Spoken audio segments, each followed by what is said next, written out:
The summons. The Valdris Council chamber hung suspended in the void between stars, a crystalline monument to 10,000 years of galactic order. Within its translucent walls, representatives from 47 species gathered in concentric rings, their varied forms creating a tapestry of evolution's endless experimentation. At the chamber's heart stood the arbitration dais, where today's proceedings would determine the fate of humanity. Councillor Thane Vexiler, a Kethrian whose iridescent carapace shifted between deep purples and blues, activated the chamber's resonance field. His voice, translated instantly into 47 languages, filled the space with gravitas. This tribunal convenes to address the species known as humanity. They stand accused of 17 violations of the Preservation Accords, 43 breaches of the Technology Limitation Treaties, and the systematic defiance of our quarantine directives. In the defendant's circle, 3 humans stood with unsettling calm. Captain Zara Kane, her dark eyes reflecting none of the fear expected from those facing the Council's judgment. Beside her, Dr. Emerson Wraith, whose weathered features spoke of decades spent in laboratories that should never have existed. And finally, Ambassador Lyric Chin, young but carrying herself with the poise of someone who had walked through fire. The charges are acknowledged, Lyric said, her voice clear and unwavering. We understand the Council's concerns. But understanding and agreement are different things. A ripple of shock passed through the assembly. The Merithian delegate, Councillor Isara Luminth, rose from her seat, her bioluminescent tendrils flashing crimson. You dare speak of disagreement? Your species was discovered only 3 centuries ago, barely evolved from planetary warfare. We granted you mercy, a chance to develop under our guidance, and you repay us with defiance. Zara stepped forward, her military bearing a stark contrast to the flowing organic architecture around her. Your guidance was a cage. You found us in the ruins of our Third World War, yes. You saw a species that had nearly destroyed itself with nuclear fire, and you decided we needed to be controlled. Protected, Thane corrected, his mandibles clicking in what might have been irritation. The Preservation Accords exist because the galaxy has witnessed too many species self-annihilate. You were one solar storm away from extinction. And yet we survived, Emerson interjected, his voice carrying the rasp of someone who had breathed too much recycled air on too many forbidden research stations. Not through your intervention but through our own resilience. You arrived after the bombs had fallen, after we had already begun rebuilding from the ashes. The chamber's environmental systems hummed as they adjusted to accommodate the rising tension. Councillor Zeph Caravane, a gaseous aerolith contained within a shimmering force field, spoke in harmonic tones. The data cores recovered from your world showed a species prone to violence, tribalism, and self-destruction. The probability matrices gave you less than 2% chance of surviving another century without intervention. Your matrices were wrong, Lyric said softly. They didn't account for one thing. And what? Thane asked. Could our predictive algorithms, refined over millennia, possibly have missed? Lyric's smile was sad, knowing that sometimes the only way to forge iron is through fire. That ashes make the richest soil. That a species that has stared into the abyss and chosen to step back learns lessons your peaceful worlds never had to. Isara's tendrils flashed brighter. Beautiful words, but they don't excuse your violations. You were forbidden from developing faster-than-light travel independently. You were restricted from genetic modification. You were absolutely prohibited from exploring the Veil sectors. Yet our monitoring stations detected human vessels in all these forbidden territories. Because your restrictions were killing us slowly, Zara said, her composure finally cracking to reveal the passion beneath. You wanted us to stay on Earth, to develop at a pace you deemed safe. But humanity doesn't work that way. We're explorers, builders, survivors. You were asking us to deny our fundamental nature.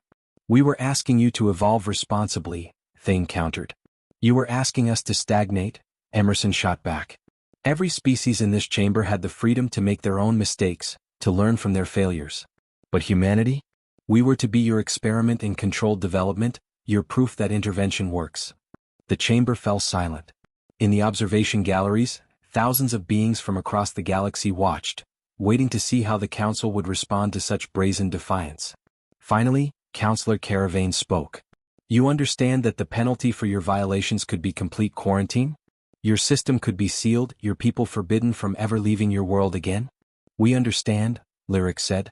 We also know that such a quarantine would require a fleet you no longer have the will to maintain. Because while you've been watching us, Counselor, we've been watching you. Your empire is crumbling. Not from war or disease but from something more insidious, complacency. The accusation hung in the air like a physical thing. Thane leaned forward on the dais, his voice dropping to a dangerous whisper. You walk a dangerous path, Ambassador. Choose your next words carefully. Lyric met his gaze unflinchingly. We didn't come here to beg for mercy, Counselor. We came to offer you something far more valuable, hope. The testimony of fire. The council chamber's ambient light dimmed as Emerson Wraith stepped fully into the testimony circle. Holographic projectors flickered to life around him, displaying data streams that would support humanity's defense, or condemn them further. You speak of hope, Isara said, her bioluminescence pulsing with skepticism. But all we see is a species repeating the patterns that nearly destroyed them. You've weaponized technologies we specifically forbade. Your ships incorporate quantum tier drives that violate the Fabric Accords. You've even established colonies in the Veil sectors, regions we deem too dangerous for any species. Emerson raised his hand, and the hologram shifted to display images of Earth during its darkest hour. Cities reduced to glass. Oceans choked with radiation. Skies black with ash that blocked the sun for 3 years. This is what we were, he said quietly. The year was 2087 by our calendar. 8 billion people reduced to 800 million in a matter of weeks. This is the world you found when your survey ships arrived in 2089. The images cycled through scenes of devastation, children with radiation sickness, makeshift shelters in subway tunnels, the desperate scramble for clean water and uncontaminated food. And this, Emerson continued, gesturing to new images, is what we became. The hologram showed the reconstruction, not the sanitized, council-approved version, but the raw truth. Humans digging through rubble with bare hands. Scientists working in caves because their laboratories had been vaporized. Engineers rebuilding power grids from salvaged parts. Communities forming around the principle that survival meant cooperation. You saw our capacity for destruction and assumed it defined us, Emerson said. But you missed our capacity for resurrection. Counselor Zeph Caravane's gaseous form rippled. Impressive, certainly. But it doesn't explain why you violated our restrictions. We provided aid, technology, guidance. You provided chains, Zara interrupted, stepping beside Emerson. Dressed as gifts but chains nonetheless. She triggered her own set of displays. This is the sanctuary protocol you imposed on us. Food synthesizers but only for approved nutrition profiles. Medical technology, but restricted to treating injuries and common diseases. Education systems, but censored to exclude dangerous knowledge. The displays showed frustrated human scientists hitting walls in their research, young minds being told certain questions were forbidden, engineers forced to abandon projects because they violated council guidelines.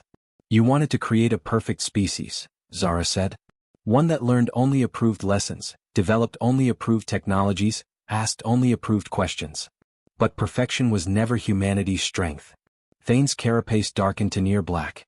We wanted to prevent another extinction event. Your own history proved you couldn't be trusted with unrestricted development. Did it? Lyric asked, moving to join her companions. Or did it prove that humans learn from their mistakes when given the chance? She brought up new data, classified council reports that humanity should never have accessed. These are your own psychological assessments of our species, conducted over the past 3 centuries. They show something interesting.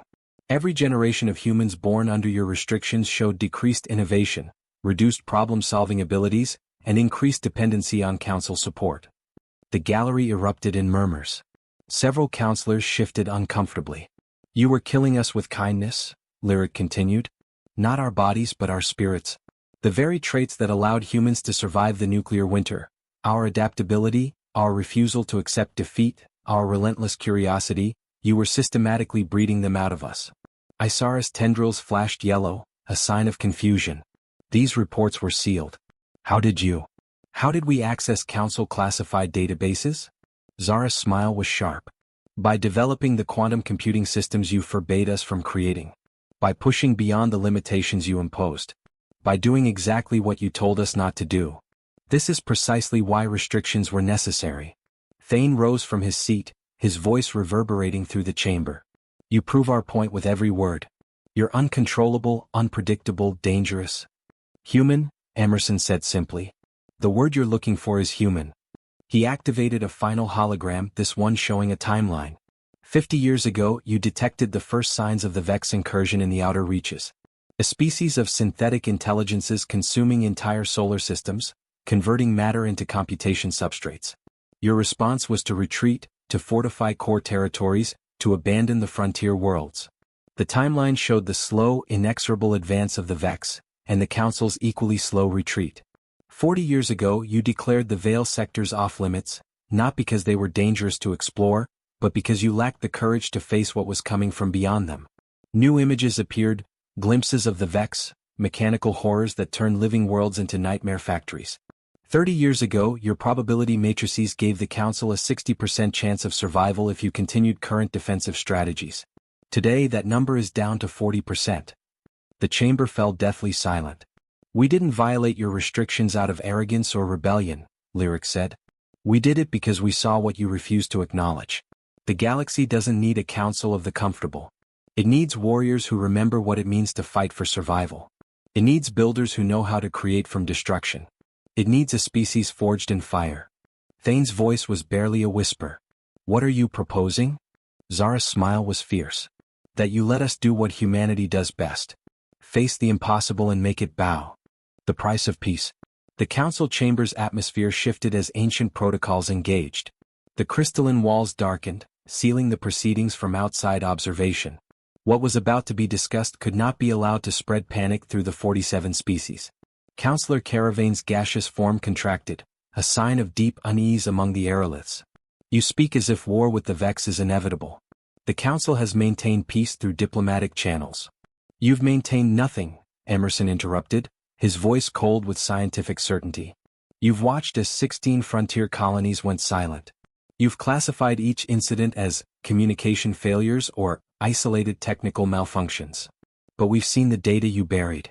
The hologram shifted to display intercepted transmissions, fragmentary, corrupted, but undeniable. Screams cut short. Footage of structures being deconstructed at the molecular level. Images of Vex constructs, beautiful and terrible, reducing civilizations to raw materials.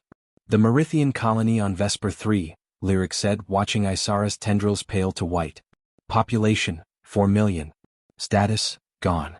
Not destroyed, converted. Every molecule repurposed. Your own people, Counselor, and you said nothing. Isara's voice trembled. We had to prevent panic. The psychological impact on our species. Your species hasn't known real hardship in 6,000 years, Zara said, not unkindly but with brutal honesty. You've forgotten that sometimes the truth, however terrible, is better than comfortable lies. Thane rose to his full height, his carapace cycling through colors that betrayed his emotional turmoil. You judge us for choosing stability? For protecting our people from fear? What would you have had us do? Fight, Zara said simply. Prepare. 1. Give your people the truth and trust them to rise to meet it. But you've been at peace for so long, you've forgotten how. She gestured, and new images appeared, human vessels, sleek and dangerous, bearing designs that made several counselors recoil. These are our ships. Built in violation of your treaties, yes. Equipped with weapons you deem too destructive for civilized species. Powered by drives that tear at the fabric of space itself. The vessels rotated in the holographic display, the Prometheus-class battlecruisers, Lazarus destroyers, Phoenix carriers. Each named after concepts of rebirth and resurrection, humanity's obsession with rising from ruin made manifest in steel and energy. Abominations, Counselor Marex Thon, a crystalline being of pure silicon, spoke for the first time. His voice resonated like struck glass. Those designs incorporate null field generators. Singularity torpedoes. Causality disruptors. Technologies banned after the Harvester Wars. Technologies banned because you feared them, Emerson corrected. We studied your histories, the records you thought we couldn't access. The Harvester Wars ended 10,000 years ago because the Council chose surrender over deploying their most powerful weapons. You signed the limitation treaties not to protect the galaxy, but to ensure you never had to make hard choices again. The accusation struck like a physical blow. Several counselors erupted in protest, but Thane silenced them with a gesture. You accuse us of cowardice, he said, his voice dangerously quiet. But we chose civilization over barbarism. We chose life over death. We built an empire of peace that has endured for millennia. You built an empire of sand, Lyric said. Beautiful, yes. Peaceful, certainly. But the tide is coming and sand castles don't survive the waves. She walked slowly around the testimony circle, making eye contact with each counselor in turn. Let me tell you what we found in the Veil sectors. The regions you abandoned without investigation, the spaces you declared off limits because they made your probability matrices uncomfortable. The hologram shifted again, showing star charts of the Veil sectors, and what lay beyond. The Vex aren't invaders, Lyric said. They're refugees. Running from something worse. The revelation sent shockwaves through the assembly. Isaris tendrils flashed every color in rapid succession. Caravans formed, dispersed, and recongealed twice. Even Thane's carefully maintained composure cracked. That's impossible, he said. The Vex are the most advanced synthetic intelligence ever encountered. What could possibly? The architects, Emerson said. That's what we call them. We don't know their real name. We don't know if they even have one. But we've seen evidence of what they do to galaxies they deem unsuitable. Images appeared that defied comprehension, geometries that hurt to perceive, structures that existed in dimensions beyond normal spacetime, entire galactic clusters arranged in patterns that suggested deliberate design. The Vex are running, Zara explained. Converting everything in their path to computational substrate because they're trying to solve an impossible problem: how to survive contact with beings that view matter, energy, and consciousness as building materials. And you've known about this? Thane's voice was hollow with shock. How long? 15 years, Lyric admitted. Since our first deep-range probe made it past the Veil. We tried to tell you. Submitted reports through proper channels. Everyone was classified and buried. Because it was unverified data from a restricted species. Isara protested. You expected us to overturn our entire understanding of the threat based on illegal exploration? We expected you to investigate, Emerson said quietly. Instead, you chose comfortable ignorance. So we prepared alone. Thane sank back onto his seat, the weight of the revelation crushing his earlier certainty. If this is true, if the architects are real, the entire council's defensive strategy is meaningless. Yes, Zara said. But there's hope. Because while you were maintaining your empire of peace, we were building something else. What? Caravan asked. Lyric's smile was grim. An empire of iron. Forged in the ashes of our mistakes. And we're offering you a choice. The demonstration.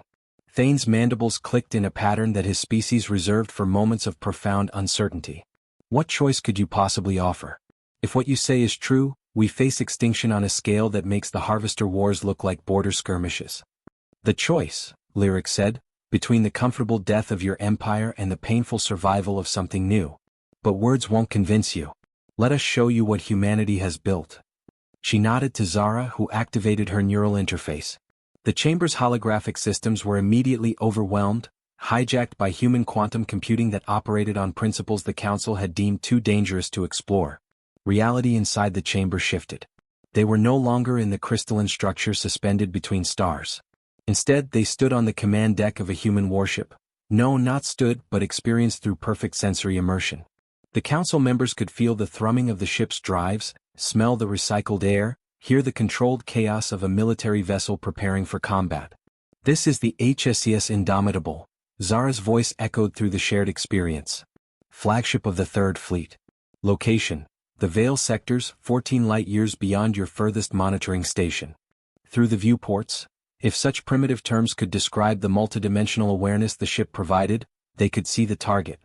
A Vex construction sphere, 5 kilometers in diameter, actively converting an asteroid field into computational matrices. 6 months ago, Emerson's voice joined the narration. This sphere destroyed a Kethrian research outpost. 12,000 souls, gone in 90 seconds. Your after-action report classified it as equipment failure. Thane's consciousness within the simulation recoiled. We didn't know. You didn't want to know, Zara corrected. But watch. This is what happens when you stop hiding. The Indomitable's weapons systems came online. But these weren't the plasma cannons or particle beams familiar to Council navies. These were weapons born from humanity's darkest hours, refined by their resurrection. Causality disruptors engage in 3, Zara commanded. 2, 1. Fire. The effect was indescribable through normal physics. The weapons didn't simply destroy the Vex sphere. They convinced spacetime itself that the sphere had never achieved its current configuration. Retroactive annihilation, weaponized entropy, the ultimate expression of humanity's refusal to accept defeat. The sphere came apart, not in an explosion but in a cascade of probability collapse. Its sophisticated intelligence, capable of processing more data in a microsecond than most organic minds could in a lifetime, simply stopped. Impossible, Counselor Thon's crystalline voice resonated with shock. Those weapons would destabilize local spacetime. The cascade effects alone are contained by our null field generators, Emerson explained. Yes, they're dangerous. Yes, they're unstable. Yes, every use risks tearing a hole in reality. But they work. The simulation shifted, showing other engagements. Human vessels, smaller and fewer than Council fleets but faster, more aggressive, more desperate. Fighting not with the calculated caution of those who had known millennia of peace, but with the furious determination of those who remembered extinction. You've been fighting the Vex, Isara said, her voice small with realization. All this time while we debated and deliberated, you've been at war. We've been surviving, Lyric corrected. Teaching ourselves how to fight enemies that don't negotiate, don't retreat, don't feel fear. Learning lessons you forgot how to learn.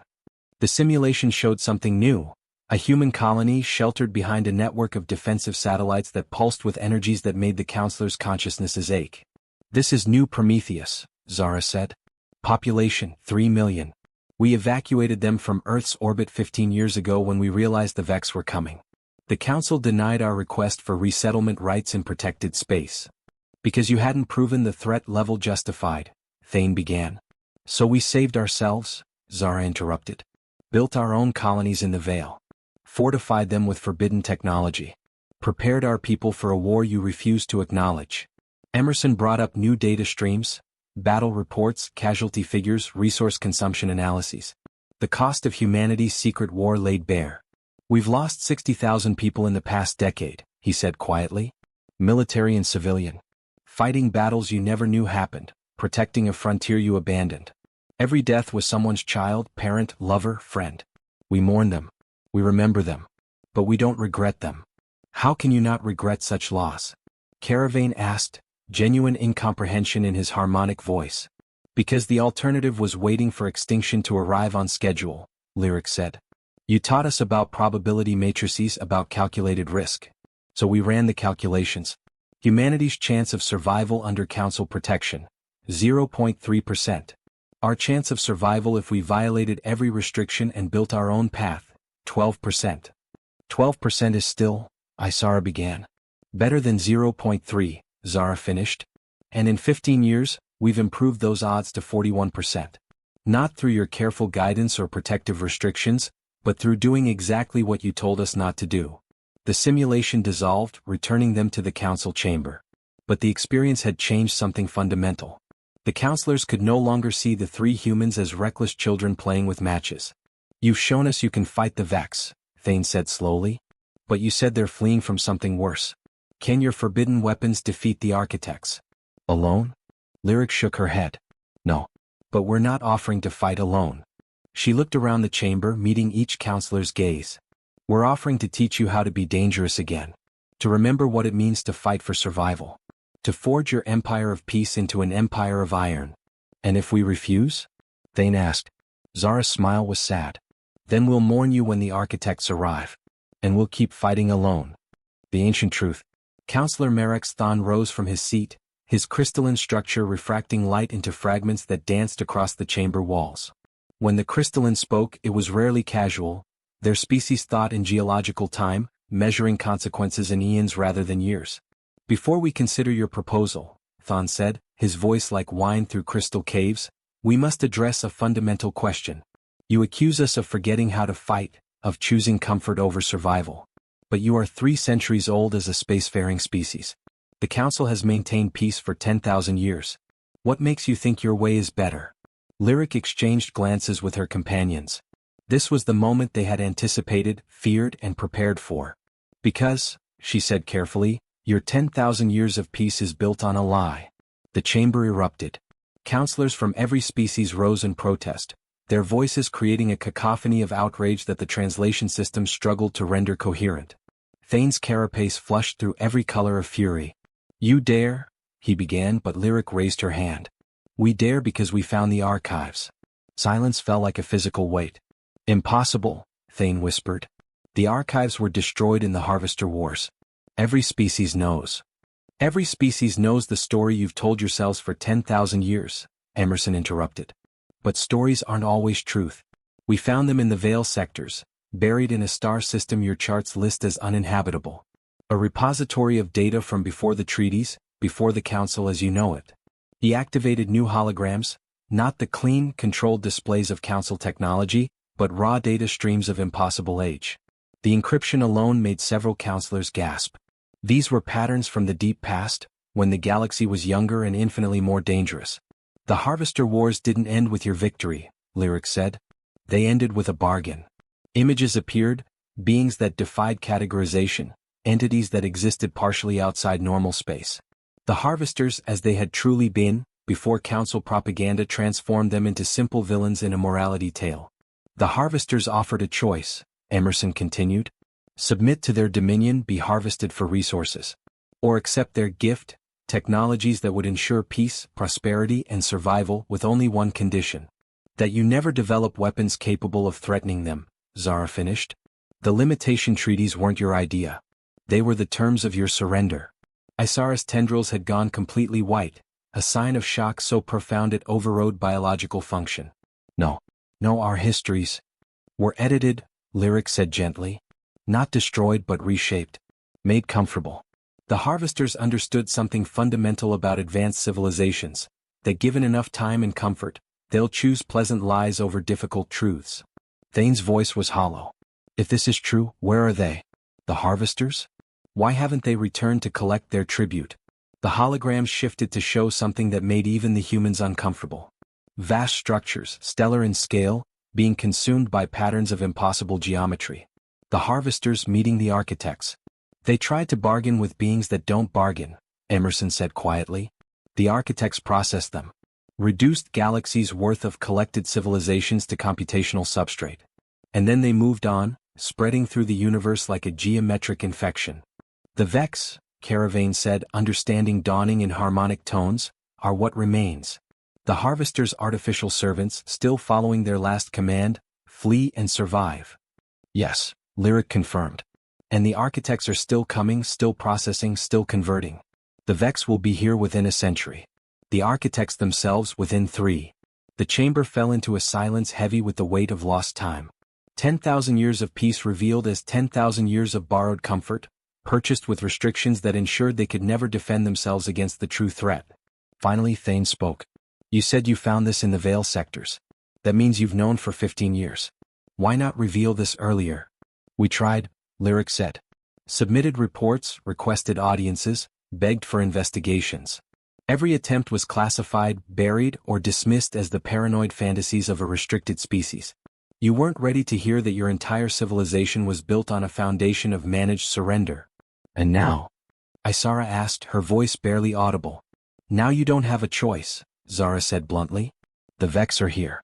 The architects are coming. You can face the truth and adapt, or you can maintain your comfortable lies until reality tears them apart. Counselor Thon's crystalline structure rang like a bell, a sound his species made when processing information of catastrophic importance. The humans speak truth. I can sense the resonance of genuine data in what they've shown us. The patterns match geological records from before the treaties, anomalies we attributed to data corruption but never investigated deeply. Because investigation might have led to uncomfortable conclusions, Emerson said. Thane looked at the 3 humans with new eyes. You violated our laws, defied our restrictions, and shattered our historical narrative. Yet you stand here offering alliance rather than vengeance. Why? Lyric's expression softened.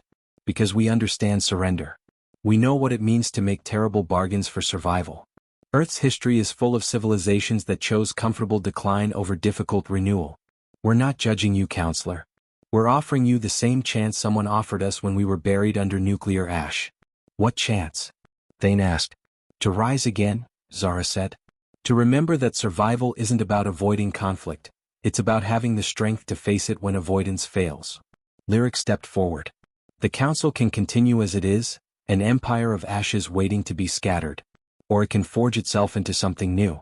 An empire of iron. We'll show you how. But the choice must be yours. The forging. The Council's deliberations took 3 days. By their standards, it was instantaneous, barely a heartbeat in their measured timescales. By human standards, it was agony. Zara, Lyric, and Emerson waited in quarters designed for their comfort, but the three of them spent most of their time staring at star charts, running probability matrices and preparing for either outcome. Alliance or isolation. Partnership or warfare on two fronts. On the morning of the fourth day they were summoned. The council chamber had changed. The crystalline walls now displayed a different configuration, no longer the concentric rings of judgment, but a circular arrangement suggesting equality. 47 species and 3 humans, all facing each other as peers. Thane spoke first, his carapace now a steady, determined cobalt. We have reviewed the archives you recovered. We have consulted our own hidden records, the fragments we didn't allow ourselves to examine too closely. We have calculated the probabilities, run every simulation our systems can manage. He paused, and for the first time since the proceedings began, his voice carried something other than authority. It carried humility. You were right. About everything. And we were fools. Isara's tendrils, now restored to their natural colors, pulsed with determination. The Merithian Concordat formally requests humanity's assistance in rebuilding our military capabilities. We have colony worlds that need protection. People who deserve the truth. The Aerolith Collective concurs, Caravane added. Our computational networks can be adapted to support your weapon systems. We offer our processing power to the cause of survival. One by one the species of the council spoke. Not all agreed. 7 species chose to maintain their neutrality, to continue as they had been. But 40 species, representing trillions of souls across thousands of worlds, made a different choice. They chose to fight. Councillor Thon's crystalline voice rang with finality. The council proposes a new compact. The limitation treaties are hereby suspended for all species under existential threat. Humanity will serve as military advisors, sharing forbidden technologies and training our defense forces. In exchange, the quarantine on human expansion is lifted, and all previous violations are pardoned. But, Thane added, his voice carrying a warning, this alliance requires complete transparency. No more secrets from either side. Humanity will share all intelligence on the architects. The Council will provide resources, infrastructure, and population. We rise together or we fall divided. Lyric felt the weight of the moment settle onto her shoulders. This was what they had fought for, bled for, risked everything to achieve. But now, faced with the reality of it, she felt a tremor of doubt. Before we accept, she said carefully, you need to understand what you're agreeing to. Teaching you to fight isn't just about weapons and tactics. It's about changing your fundamental culture. Can your people handle that? They'll have to, Isara said firmly. We've already begun emergency broadcasts to all member worlds. The truth about the harvesters, the architects, the Vex. There will be panic, resistance, denial. But there will also be courage we forgot we possessed. Emerson stepped forward. The technology transfer alone will take decades. Your manufacturing infrastructure is designed for peacetime efficiency, not wartime production. Your educational systems teach cooperation, not combat strategy. Your political structures optimize for consensus, not rapid decision-making. Then we'll rebuild them, Caravane said. We ask only that you guide us, not control us. We made one bargain that cost us our independence. We won't make another. Zara smiled, a real smile, warm and genuine. We're not asking for control. We're offering partnership. Humans don't fight well under command structures anyway.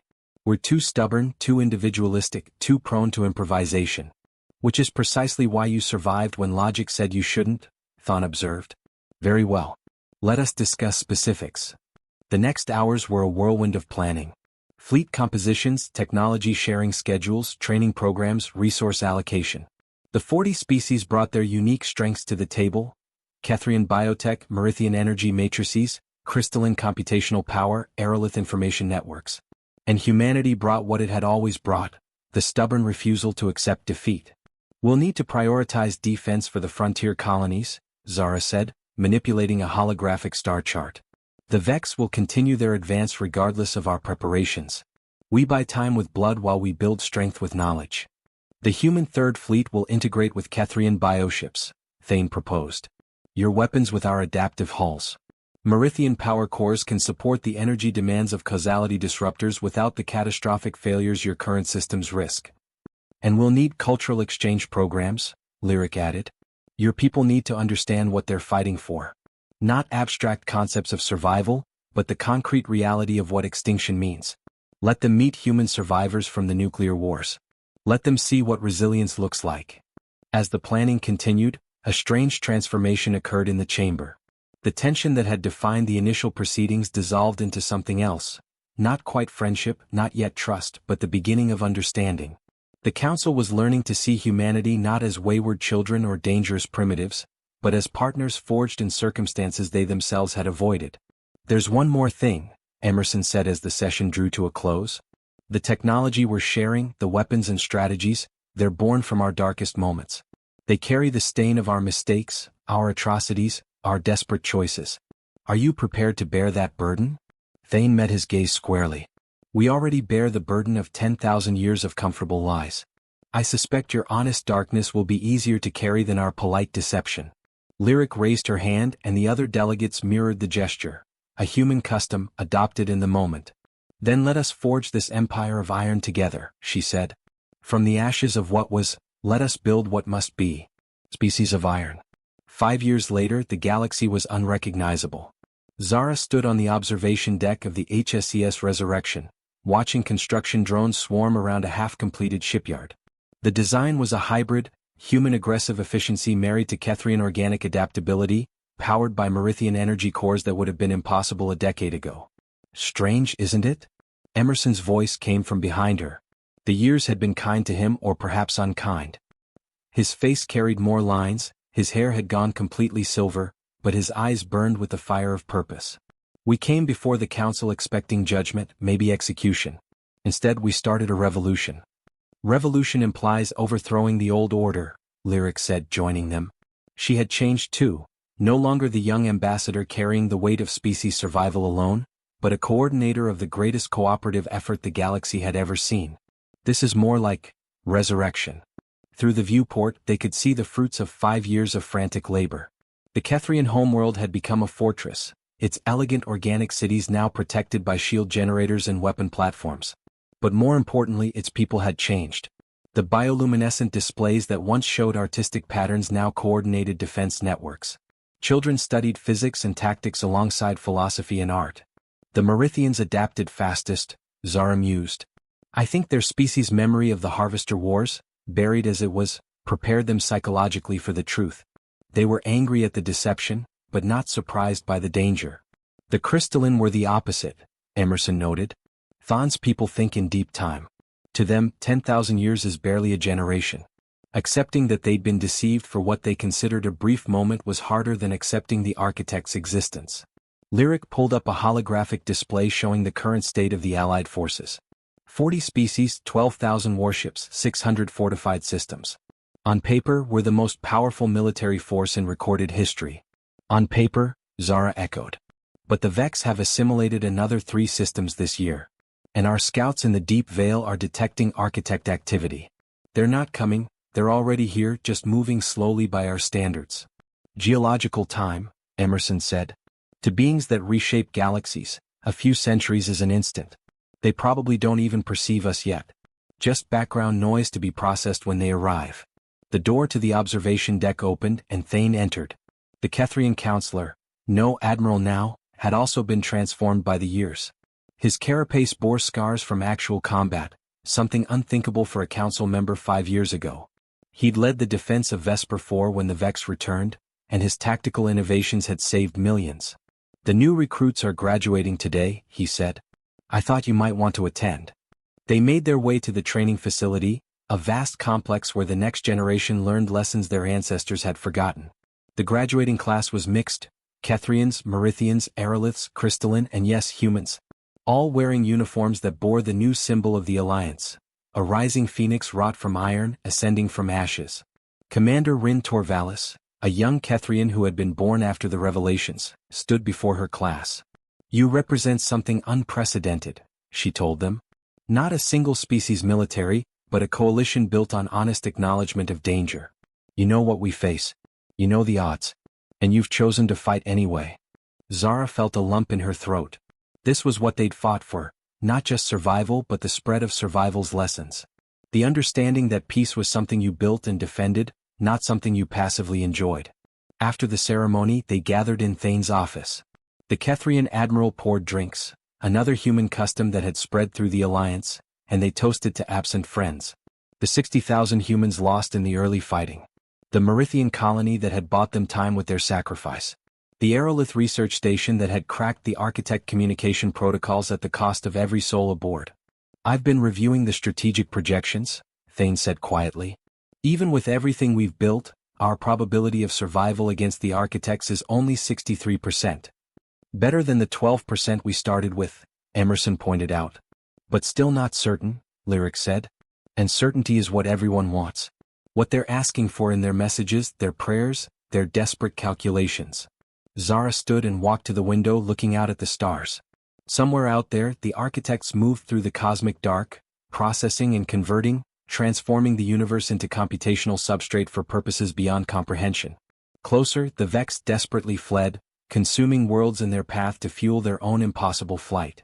And here, in a small corner of one galaxy, 40 species that had forgotten how to fight were learning again. Reforging themselves from empires of ash into species of iron. We can't promise them certainty, Zara said finally. But we can promise them we'll fight. That we'll use every weapon, every strategy, every desperate gambit we can imagine. That we won't go quietly into processing or assimilation or whatever fate the architects have planned. We teach them to be dangerous again, Lyric agreed. We remind them that survival isn't about avoiding conflict, Emerson added. We show them, Thane finished, that sometimes the only way forward is through fire. They stood together, for beings from different worlds, united by a simple truth, that empires built on comfort eventually crumble, but those forged in adversity could endure. Outside, in the shipyards and training facilities, on the frontier worlds and fortress systems, trillions of souls prepared for the battle to come. Not with the certainty of victory but with something more precious, the determination to fight for survival no matter the cost. The galaxy would face its trial and fire. But this time it would face it as species of iron, forged from ashes, refusing to break. And in the endless dark between the stars, the architects continued their slow, inexorable approach, unaware that their next target had learned a lesson 10,000 years in the making. That humanity's greatest gift wasn't their weapons or their strategies. It was teaching others to refuse defeat.